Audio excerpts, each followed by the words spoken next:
திருமணானந்த் சீமான் அவர்கள் வெளியிட்ட அறிக்கை சிஏஏக்கு எதிராக கொந்தளித்த நிகழ்வுங்கிற தலைப்பில் நம்ம இன்றைக்கி இந்த காணொலியை காண இருக்கோம். தமிழ் தேசிய உறவுகள் அனைவருக்கும் வணக்கம். பலமுறை அண்ணன் சீமான் அவர்கள் குடியுரிமை திருத்த சட்டம் பற்றி பேசியிருக்காரு.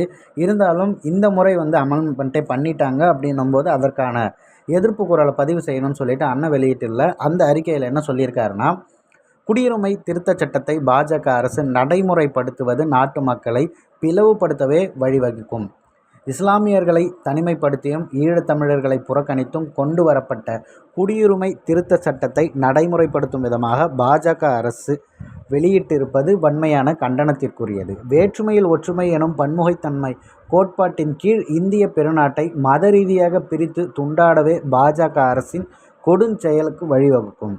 பாகிஸ்தான், வங்கதேசம், ஆப்கானிஸ்தான் ஆகிய நாடுகளிலிருந்து இந்தியாவிற்கு அகதியாக வந்து குடியேறிய இஸ்லாமியர் அல்லாதோருக்கு மட்டும் குடியுரிமை வழங்குவதற்கு கொண்டு வரப்பட்ட குடியுரிமை திருத்த சட்டத்தை தொடக்கம் முதலே நாம் தமிழர் கட்சி கடுமையாக எதிர்த்து வருகிறது.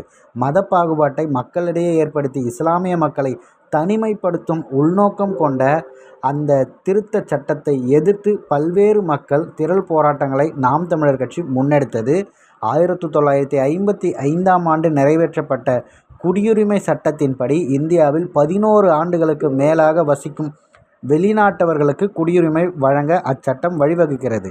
அதில் திருத்தம் செய்து பாகிஸ்தான், வங்கதேசம், ஆப்கானிஸ்தான் ஆகிய நாடுகளை சேர்ந்த இந்துக்கள், சீக்கியர்கள், சமணர்கள், பௌத்தர்கள், பார்சிகள், கிறிஸ்துவர்கள் ஆகியோர் இந்த நாட்டிற்கு குறைந்தது 6 ஆண்டுகள் வாழ்ந்தாலே போதும் அவர்களுக்கு குடியுரிமை வழங்க தற்போது இந்த புதிய திருத்த சட்டம் வழி திறந்து விடுகிறது.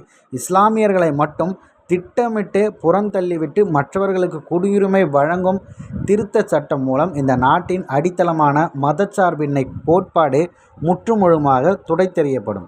இஸ்லாமிய நாடுகளிலிருந்து வெளியேறும் இஸ்லாமியர் அல்லாதோருக்கு குடியுரிமை வழங்கும் பாஜக அரசு பௌத்த மத பயங்கரவாத நாடான இலங்கையிலிருந்து இன ஒதுக்குதலுக்கு ஆளாக்கப்பட்டு போரின் விளைவாக வெளியேறும் தமிழர்களுக்கு குடியுரிமை வழங்கவும் மறுக்கிறது. ஏறக்குறைய 30 ஆண்டுகளாக இந்த நிலத்திலே வாழ்ந்து வரும் ஈழத்தமிழ் சொந்தங்கள் இன்றும் கூட அகதிகளாகவே தொடர இந்த சட்டம் வலியுறுத்துகிறது.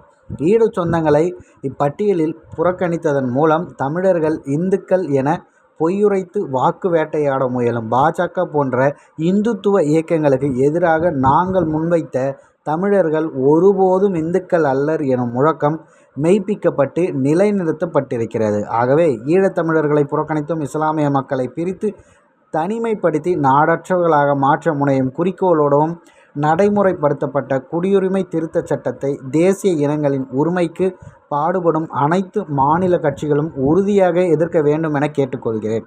நாட்டினை அழிவுப்பாதைக்கு இட்டு செல்லும் இந்த திருத்த சட்டத்தை இந்திய ஒன்றியத்தை ஆளும் பாஜக பாசிச அரசு உடனடியாக திரும்ப பெற வேண்டும் என நாம் தமிழர் கட்சி சார்பாக வலியுறுத்துகிறேன். மேலும் கேரளா மாநில அரசினைப் போல மதத்தின் பெயரால் எங்களை பிரிப்பிக்கும் இந்த கொடுந்திருத்த சட்டத்தை எக்காரணத்தை கொண்டும் தமிழ்நாட்டில் நடைமுறைப்படுத்த அனுமதிக்கக்கூடாது என தமிழ்நாடு அரசினையும் கேட்டுக்கொள்கிறேன்னு சொல்லிட்டு அண்ணன் சீமான் அவர்கள் அந்த அறிக்கையில் குறிப்பிட்டிருக்காங்க.